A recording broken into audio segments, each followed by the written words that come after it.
This week I have a special tutorial edition for you, polars in the wild. And this is going to be how to do a Russian split on objects in the wild. For those of you that have not tried a Russian split on the pole, don't worry. It is actually easier on other objects, such as a fence railing, a fence, a balcony railing, a post, those kinds of things, than it is on the pole. The reason is, on the pole, we have one object to hold on here.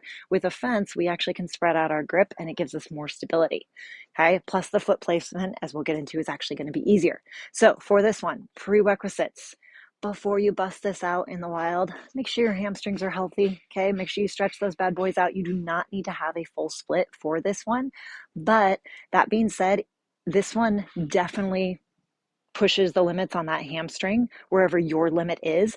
Hip flexor extension can vary to person, but you can't get away from the hamstring on this one, okay? Because that's the only way to get into it. So if you know for a matter of fact that you have cranky hamstrings, you're going to want to spend a few minutes daily, weekly, monthly, as often as you can, working on those hamstrings. If this move is a challenge for you, let this be your wake-up call that you need to start stretching those splits more regularly, okay? And if you need a few more tips and tricks on those to help you improve that and get into a better stretching habit, check out some of the links below for my online flexibility program so that you will be in a position that you can bust this out in the wild. So make sure those hammies are ready to go, okay? If your hammies are feeling okay, let's talk about placement on this one. The base foot, your base foot is going to be the one that's going to be hamstring intensive, okay? That would be the same as having that front leg in your split. Okay. If you have a post, such as this one, you can place your foot on the ground with your heel leaned up against it. So let's talk about the foot placement on this. You do not want to place your foot flat on the ground because as your split goes out, that's going to put an extreme amount of tension, pressure on that Achilles and that calf muscle of that base leg. Too much. It'll keep you from fully extending, really intense. Better yet, you want to be up on the ball of your foot and rest your heel against the post. How close the ball of your foot goes to the post is going to be up to you. The closer in it goes, I find, the less stability you have, but the less intense it is on that Achilles and that calf muscle, and it allows you to go deeper into that split, okay? So you're going to have to kind of play around with it. If you haven't done this before, maybe split the distance. You don't want to be way out here because if I'm too far out, I also feel like my foot's going to slide down. So make sure you're back far enough that you feel when you put pressure into that foot, it pushes into the post, not straight down to the ground, okay? If for some reason you don't have a post and you only have a railing such as this, or it's a narrow post that you don't feel like is going to be super solid, you can place your foot on the railing. Since I'm barefoot right now, it doesn't feel amazing. So I'm going to go with the post, but you can use the post and I use them all the time.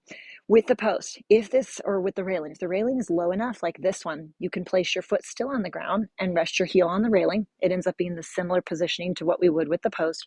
Or if this railing is higher and you can't reach the ground, also works fantastic. You're going to place either the arch of your foot or you can place the ball of your foot. Personally, I prefer the arch of the foot because I find it gives me more maneuverability and more stability. So that's my personal preference, but you can play around with it and see what works best for you, okay? So it doesn't matter which you use, post, railing, personal preference, and availability of options that you currently have. Let's talk about hand placement. Much like with a traditional Russian split on a pole, the lower your hands are closer to your foot, the more it's going to allow you to extend out into your Russian split, but the less stability it's also going to offer, okay? So the higher your hands are up, closer to your crotch, more stability, less extension. Lower, less stability, more extension, okay? Likewise, similar to width, okay? Depending on what it is that you're doing your Russian split on, you might not have options with your arm width. If your hands are right at the post, similar to being right at a pole, it does make it a little bit less stable because you're going to feel yourself kind of twisting a little bit more. If you have the option of moving your hands out a little bit, such as on rungs like these, it's going to offer you more stability, making this Russian split so much more comfortable than it would be, for example, on a pole. So that being said, you don't want to go too wide, okay? So don't take this to, wider is better, so I'm going to go really wide. If you go too wide, you're not going to be able to get out into your Russian split. B, it's going to limit how far out you can go, even if you are able to sneak that leg out, because this entrance is going to be different to Russian split on a railing than it would have been, for example, on a pole. If we do it on a pole, we drop down into it. In this, we have to step up into it, which means that other leg's got to sneak out somewhere. Okay, so you got to make sure that you leave space for it. So if your hands are too narrow, it limits the options for sneaking your leg out. If your hands are too wide, it limits the options. So you're going to find something, I don't know, shoulder width ish, give or take a little bit. Okay, so we're going to place that foot, whatever kind of position you found feels best for you. You're going to keep your standing leg bent initially. Okay, that's going to help you find better balance. It's going to help you, with the thread through positioning, everything. Hand placement somewhere between your crotch to your knee or below, depending on your comfort level and your options of things to hold on to.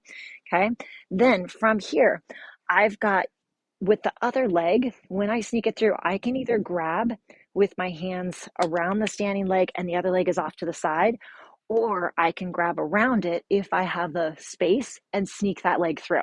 That's going to be personal preference, right? When we do it on a pole, you have to grab only around the standing leg because otherwise the legs get stuck. But since we're stepping up from the floor, and if you have options of width, you can start whichever way feels best for you. Okay, so got hands on the rungs. I'm starting with my hands outside of both of my legs. I'm going to drop my knee to my nose, keeping my standing leg bent. Then from here, I'm going to place my weight into that standing leg so I can bring the other leg up, heel to my butt crack. As I find that where I can sneak that leg through, now I can extend my standing leg. And then if it feels comfortable, continue to extend that top leg out. Tucking it back in, knee to chest, sneak the leg through, and carry on your merry way. Nothing to see here. That is your Russian split. Try it out. See what options you have in your environment. Of course, be careful of those hammies. I want to see all of those Polars in the Wild pictures and demos. Send them my way.